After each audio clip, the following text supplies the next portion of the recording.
Floor leader Akbaruddin Owaisi साहब से मैं ये गुजारिश करना चाहता हूँ, ये जिस्ट ऑफ द 4 वॉल्यूम्स जो सरकार ने जितना कोशिश की है, मेहनत की है, सब कुछ कंपेल कर दे के in the name in the shape of statement we have given all the detail. Though if you are not satisfied with this statement, if you need more information, there are 4 volumes.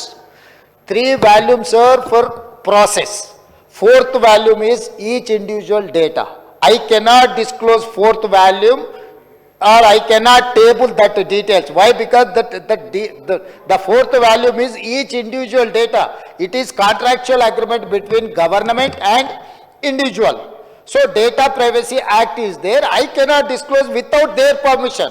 If they give permission, I can table that report. Other than that data 4th volume where the individual's information is there, other than 3 volumes, I am ready to table that 3 volumes of the data. I don't have any issues.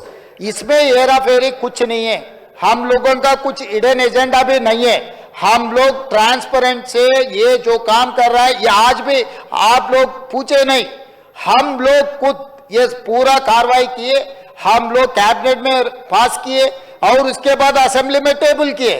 ये हमारा after all integrity and credibility.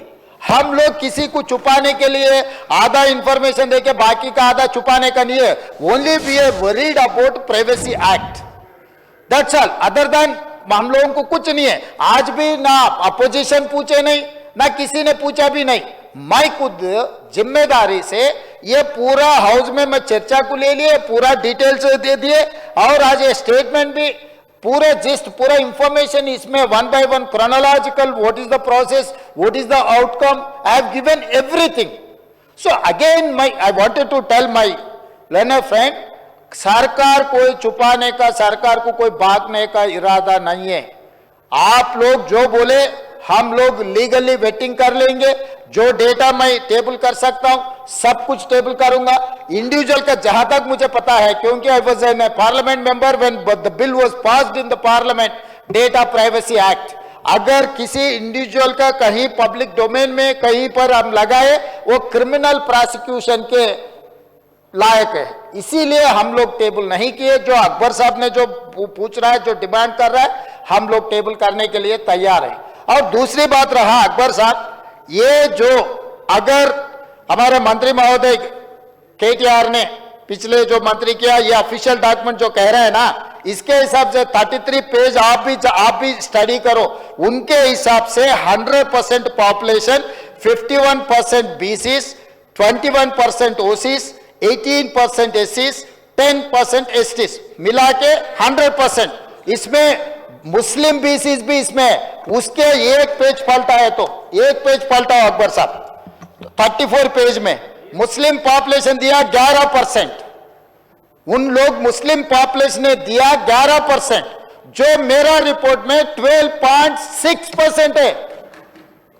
Without 3.1% हम लोग system में नहीं आया. 96.9% जो हम लोग जो रिपोर्ट किए, उसमें 96.9% में मुस्लिम पॉपुलेशन इज 12.56. मतलब परसेंटेज इंक्रीज हुआ, कम हुआ. और दूसरी बात रहा, इंक्लूडिंग BC रिजर्व, इंक्लूडिंग मुस्लिम BCs ऑल्सो 51%. अगर ये 51% BCs, मुस्लिम BCs 10% है, 10% निकाले तो ये 40% हो जा रहा है. जो पिछले सरकार ने जो BCs का जो पॉपुलेशन दिखा है, तो आज मैं 46.25 दिए BCs के लिए. तो आप पॉपुलेशन के हिसाब से देख रहे, जो पॉपुलेशन सिस्टम में आया ये एक्यूरेट है. इसीलिए BC हिंदू प्रैक्टिसिंग BCs का पॉपुलेशन बढ़ गए, BCs मुस्लिम प्रैक्टिसिंग का भी पॉपुलेशन बढ़ गए. यहां पर कम हुआ OCs का. वो पिछले सरकार ने 21% दिया OCs का. मेरा रिपोर्ट में इंक्लूडिंग मुस्लिम OC प्रैक्टिस 15%, अदरवाइज 12% मेरा हिसाब में है. तो यहां पर कौन सी जाति को हम अन्याय किए? जो एक्चुअल डाटा हम दिखाए, हम पूरे दे दिए, हर चीज हम दिखाए। मुस्लिम का वो अपर कास्ट कौन है, मुस्लिम में बीसी कास्ट कौन है, मैं इन डिटेल टोटल पूरा दिखाए तो आज बोल रहा है नहीं नहीं सरकार ने झूठ बोल रहा है। किसको भटकाने के लिए कोशिश कर रहे अध्यक्ष महोदय? इन लोग किसको क्यों झूठ बोलने के लिए कोशिश कर रहे? वो लोग काम नहीं करते, हम लोग किए तो वो जो किया वो हम लोगों को ये कर रहे हैं। अध्यक्ष महोदय मैं आज पूरा फिर एक बार मैं बोलना चाहता हूं अध्यक्ष, ఎస్సీ పాపులేషన్ మా రిపోర్ట్ ప్రకారం ఈ రోజు మొత్తం సర్వేలో పాల్గొన్న కుటుంబాలు పబ్లిక్ 3,54,77,554 మంది వీళ్ళందరూ సర్వేలో పాల్గొన్నారు. ఇది ఎంత అంటే 96.9%. ఇందులో ఎస్సీలు 61,84,319 మంది, ఇది 17.43%. వాళ్ళు అంతకుముందు ఎస్టీల శాతం 10% చూపించారు అధ్యక్ష. ఈరోజు ఎస్టీలు 37,05,929 10.45. ముస్లిం ఈ ఎస్టీ పాపులేషన్ పెరిగింది అధ్యక్ష. బీసీలు మొత్తం బీసీల పాపులేషన్ అధ్యక్ష 1,64,09,179 మంది అధ్యక్ష. ఎంతలో 3,54,00,000 మందిలోనే 46.25% అధ్యక్ష. అదేవిధంగా ముస్లిం మైనారిటీలు బీసీ ప్రాక్టీస్ చేసేవాళ్ళు బీసీల కింద ఉన్నవాళ్ళు 35,76,588 10.08. ఈ 46.25% 10.08% కలిపితే 56.33% అధ్యక్ష. ఈరోజు మొత్తం ఈ రాష్ట్రంలో ABCDE 5 కేటగిరీల కింద ఉన్న బీసీలు 56.33%. గత ప్రభుత్వం ఇచ్చిన రిపోర్టు 51% అధ్యక్ష రిపోర్ట్ ఉంది. 51% గత ప్రభుత్వం ఇస్తే వాళ్ళందరికీ ABCD కేటగిరీ మొత్తం కలిపి ఈరోజు నా ప్రభుత్వం చేసిన పక్కా లెక్కల ప్రకారం 56.33% వచ్చింది. రాజకీయ ప్రయోజనాల కోసము అవగాహన రాహిత్యంతో అర్థం పర్థం లేని మాటలు రోడ్డు మీద ఎవరో మాట్లాడితే అవి తీసుకొచ్చి 9.5 సంవత్సరాలు నేను మంత్రిగా పనిచేసిన అని గప్పాలు కొట్టే వ్యక్తి వాటిని తీసుకొచ్చి ఇక్కడ మాట్లాడుతుండు. ఆ రోజు నేను మాట్లాడింది మీరు ఎంగేజ్ చేసిన వాళ్ళు ఎవరో మీ దగ్గర డేటా ఉందా? మీరు ప్రైవేట్ కాలేజీలలో అటెండర్ల నుంచి చిన్న వాళ్ళని ఎవరినో ఊరు పేరు లేని వాళ్ళతో మీరు చేయించారు. 12 గంటలలో చేయాలని గొప్పల కోసం గప్పాల కోసం చేసిరు. మీరు లిమ్కా బుక్ రికార్డుల కోసం చేసిరు. లిమ్కా బుక్ రికార్డుకు పంపించి వీళ్ళు గొప్పలు పొడిచిండ్రని లిమ్కా రికార్డుకు వీళ్ళు డేటా ఇస్తారు కానీ క్యాబినెట్కి ఇవ్వరు, తెలంగాణ అసెంబ్లీకి ఇవ్వరు అధ్యక్ష. వీళ్ళు ఇచ్చిన డేటా అధ్యక్ష ఇది లిమ్కా బుక్ రికార్డుల కోసం లిమ్కాకు పంపించుకురు వీళ్ళు పొడిచిండ్రని. 10 సంవత్సరాలు ఎందుకు దాచిపెట్టిండ్రు అధ్యక్ష? ఎందుకు ఈ సభలో పెట్టలేదు? ఎందుకు క్యాబినెట్లో పెట్టలేదు? అంటే మంత్రుల మీద నమ్మకం లేదు, ప్రజాప్రతినిధుల మీద నమ్మకం లేదు, ప్రజల మీద నమ్మకం లేదు. మీరు మీ దగ్గర దాచిపెట్టుకొని మీ కుటుంబమే సమాచారాన్ని అడ్డం పెట్టుకొని అన్ని రకాల అరాచకాలు చేసి ఈరోజు ప్రభుత్వం చిత్తశుద్ధితోని ఒక మంచి పాలసీని తీసుకొచ్చినప్పుడు ఆ విషయం మాట్లాడుకుంటే 10 సంవత్సరాలు మీరు చేసిరు. లిమ్కా బుక్ రికార్డ్స్కి అవసరం ఉందా అధ్యక్ష? ఇది లిమ్కా రికార్డ్స్ ఈరోజు బీసీలకు న్యాయం చేస్తుందా? అంటే ఎట్లా తయారైంది అధ్యక్ష? అంటే వీళ్ళు ఎంతసేపు ఉన్నా ఉద్దర గప్పాలకు అలవాటు పడ్డారు అధ్యక్ష. ఎక్కడికక్కడ పొగడ్తల కోసం పేపర్లలో టీవీలలో నేను సెల్ఫీ దిగుతా, సెల్ఫ్ డబ్బాలు కొట్టుకుంటా, ఇవన్నీ నన్ను నువ్వు పోగుడు, నిన్ను నేను పోగుతా, నా ఇప్పు నువ్వు గోకు, నీ ఇప్పు నేను గోకుతా. ఎంతకాలం ప్రజలు మోసం చేస్తారు అధ్యక్ష? మాట్లాడలేకపోవచ్చు అక్కడ ఉన్న మా బీసీ మిత్రులు, కానీ వాళ్ళ మనసుకు తెలియదా ఈరోజు ఈ ప్రభుత్వం చేస్తున్న ప్రయత్నం? ఎవరైనా ఈరోజు ప్రతిపక్షాలు డిమాండ్ చేసిందా అధ్యక్ష మమ్మల్ని? మేం బాధ్యత తీసుకొని ఈ ప్రక్రియ మొత్తం పూర్తి చేసి మంత్రివర్గంలో పెట్టి ఆమోదింపజేసి సభలో పెట్టి సభ ద్వారా మొత్తం దీన్ని ఆమోదించి వాళ్ళందరికీ స్థానిక సంస్థలలో కాకుండా విద్యా ఉద్యోగ ఉపాధి అవకాశాలలో రిజర్వేషన్లు పెట్టాలని మేం తాపత్రయపడుతుంటే మమ్మల్ని తప్పు పట్టేది ఏంది అధ్యక్ష? ఇదెక్కడ న్యాయము? ఇదెక్కడి పద్ధతి? మీ కుటుంబానికి నచ్చకపోతే ఇక బలహీన వర్గాలకు అసలు ఏం మంచి జరగొద్దా? ఈరోజు ఈ డాక్యుమెంట్ మీద నేను ఒకవేళ వాళ్ళు చర్చకు పెడతామంటే రేపు ఎప్పుడు చర్చకు పెడతామో చెప్పమని ఉంది అధ్యక్ష. దీనికి ఉన్న సాంకేతికత ఏంది?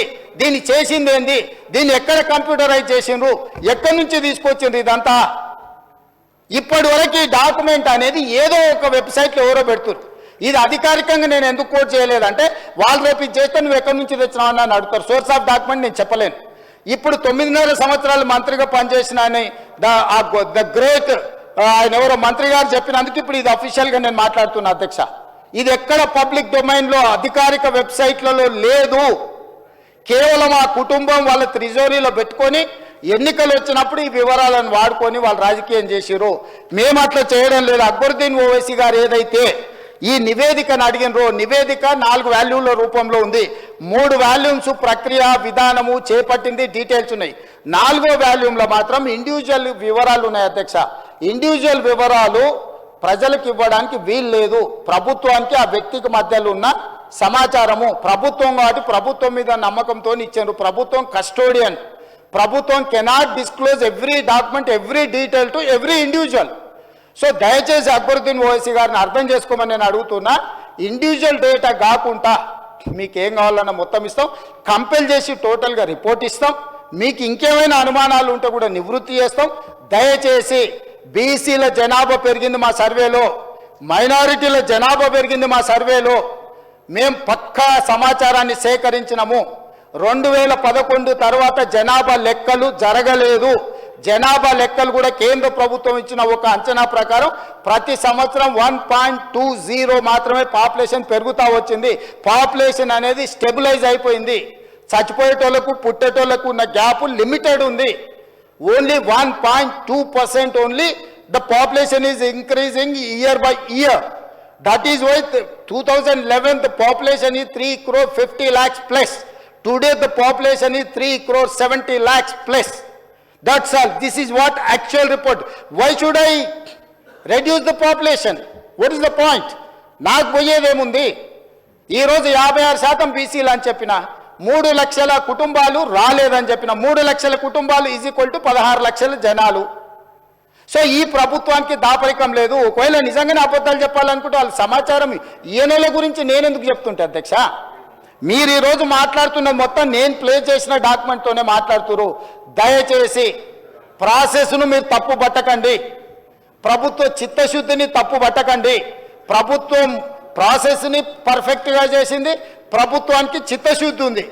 దీన్ని ముందుకు వెళ్ళేటప్పుడు ఆ బలహీన వర్గాలకు ఎట్లు ఉపయోగిద్దాము, ఇంకా పకడ్బందీకి ఎట్లా అమలు చేద్దాము, రేపు జరగబోయే జనాభా లెక్కలలో దేశం మొత్తము బలహీన వర్గాల లెక్కలు ఎట్లా తీద్దాము, దానికి మీరు సూచన చేయండి, సలహాలు ఇవ్వండి, సహాయం చేయండి. మీరు అందరూ అండగా నిలబడితే తెలంగాణ ముఖ్యమంత్రిగా కేంద్ర ప్రభుత్వంతో నేను కొట్లాడతా. వెళ్ళి రాహుల్ గాంధీ గారికి చెప్తా, పార్లమెంట్లో నిలదీయండి, తెలంగాణ చేసింది దేశమంతా ఇట్లా చేయమని చెప్పుండ్రని. అంతే తప్ప మిత్రుడు పాలు శంకర్ గారికి నేను సూచన చేస్తున్నా, అబద్ధాల సంఘం చెప్పే అపోహల బాటలు పడకు మిత్రమా. ఇక్కడ ముఖ్యమంత్రి ఉన్నాడు, ఎప్పుడు కావాలన్నా అప్పుడు కలుస్తా నేను. మీకు ఏం కావాలన్నా మీకు అనుమానాలు ఉంటే నివృత్తి చేస్తా. నేను ఎప్పుడో ఒకసారి అమావాస్య పుణ్యానికి బయటకు కనిపిస్తాను కాదు, 24 గంటలు అందుబాటులో ఉంటాను. నీకు తెలుసు, నీ మిత్రులకు తెలుసు. నేను నచ్చినా నచ్చకపోయినా, ఒకవేళ నేను వ్యక్తిగా నచ్చవచ్చు నచ్చకపోవచ్చు, కానీ నేను మీ అందరికి అందుబాటులో ఉన్న ప్రజాప్రతినిధులకు 14 నెలలలో ఏ ఒక్కరోజైనా నేను సెలవు తీసుకున్నానా? ఏ ఒక్కరోజైనా ఎవరైనా వస్తే కలవలేదా? కాబట్టి ఈరోజు ఈ సమాచారానికి సంబంధించి కూడా మా మంత్రివర్గం, కమిటీ చైర్మన్, లేకపోతే మా డిప్యూటీ సీఎం గారు, మా లెజిస్లేటివ్ ఆఫీస్ మినిస్టర్ గారు, అదర్వైజ్ ఆఫీసర్స్, మీరు ఏం కావాలన్న సభలోనే కాదు సభ తర్వాత కూడా మీరు రాండి. ఫైనల్గా నా సూచన ఏంటంటే, ఎవరైతే ఇందులోకి రాలేదో, ఈ సర్వేలో భాగస్వాములు కాలేదో, ఇప్పటికైనా జనజీవన స్రవంతిలోకి రాండి. చంద్రశేఖరరావు గారికి, తారక రామారావు గారికి, హరీష్ రావు గారికి నేను విజ్ఞప్తి చేస్తున్నా, దయచేసి మా శ్రీనివాస్ యాదవ్ గారి మనసును అర్థం చేసుకోండి. ఆయన మనసు, ఆ పక్కలున్న మా మిత్రుడు గంగుల కమలాకర్ కూడా బాధపడుతున్నాడు. అరే మా బీసీల కోసం ఒకసారి లెక్కలేసినప్పుడు మా సార్ లెక్కలకి వస్తలేడు, ఎల్లుండి పొద్దుగాల మేము ఏం మాట్లాడతామని. దయచేసి నేను మిమ్మల్ని కోరుకుంటున్నా మిత్రులారా, దీంట్లో వ్యక్తిగా లేకపోతే పార్టీగా లిమిటెడ్ మేమేదో లాభం ఆపేక్షించి చేస్తలేం. ఒక మంచి పనికి ముహూర్తం పెట్టినాము. ఈ మంచి పనికి అందరు సహకరించండి. మీ నాయకులకు కూడా చెప్పండి, డిఫర్ అయితే డిఫర్ కానివ్వండి, నేను డిఫర్ అయ్యేదాన్ని నేనేం ప్రశ్నిస్తలేను. కానీ ప్రభుత్వం చేపడుతున్న ప్రక్రియను వాళ్ళు పాల్గొనకపోతే మొత్తం ప్రక్రియ మీదనే అనుమానం వస్తుంది. దాంతో ప్రక్రియ మొత్తం నిష్ప్రయోజనమైంది. ఏ ఆలోచన ఏ ఉద్దేశం బలహీన వర్గాలకు ఉందో మా మిత్రుడు గంగుల కమలాకర్ గారికి మా శ్రీనివాస్ యాదవ్ గారికి ఏదైతే ఉందో ఆ పర్పసే డిఫీట్ అవుతున్నది. పర్పస్ను డిఫీట్ చేయకండి. పొలిటికల్గా నాతో డిఫర్ అయితే డిఫర్ కాండి. I do agree, I have my own platform, you have your own platform. You can argue on your platform, I can argue on my platform. But the purpose is something different from politics. ఇది రాజకీయాల కంటే అతీతమైన ఒక మంచి ఉద్దేశంతో ప్రభుత్వం చేపట్టింది. దయచేసి నేను నచ్చలేదనో లేకపోతే అడిగిన వివరాలు ఇస్తే మీకేమన్నా వ్యక్తిగతంగా ఇబ్బంది వస్తుంది అనుకుంటే రేపు ప్రజలకు జవాబు చెప్పాల్సి వస్తుంది, నాకు కాదు. ఈరోజు తెలంగాణ సమాజంలో ఉన్న 56% బలహీన వర్గాలకు ఈ సమాచారాన్ని ఇవ్వని ప్రజాప్రతినిధులు సమాధానం చెప్పాలి. వాళ్ళ నియోజకవర్గంలో ఉన్న ఓటర్లకు ఆ బలహీన వర్గాలు ఓట్లు వేయకుండా మేము ఎమ్మెల్యేలు అయినాం అని చెప్పగలరా అధ్యక్ష? ఆ ధైర్యం ఉందా? ఇవాళ బలహీన వర్గాలు దళితులు నాకు ఓటేస్తే నేను ఎమ్మెల్యే ఇక్కడ కూర్చున్నా అధ్యక్ష. ఇవాళ ఈ ముఖ్యమంత్రి అయినా అంటే ఆ బలహీన వర్గాల ఆ దళిత గిరిజన వర్గాలు మనల్ని గెలిపిస్తూ వచ్చినాం. మీరు ఎమ్మెల్యేలు అయింది ఆ బీసీల ఓట్లు లేకుంటే ఎమ్మెల్యేలు అయిందా? ఇవాళ బీసీల లెక్కలు వేసినప్పుడు మేము సర్వేలో పాల్గొనము. మాకు రేవంత్ రెడ్డి జుట్టు నచ్చలేదు, లేకపోతే రేవంత్ రెడ్డి ముక్కు నచ్చలేదు. రేవంత్ రెడ్డి కోసమా ఇది? రేవంత్ రెడ్డి నచ్చొచ్చు నచ్చకపోవచ్చు, ఇది బలహీన వర్గాల కోసము పనిచేస్తున్న విధానము. ఇది ప్రభుత్వము.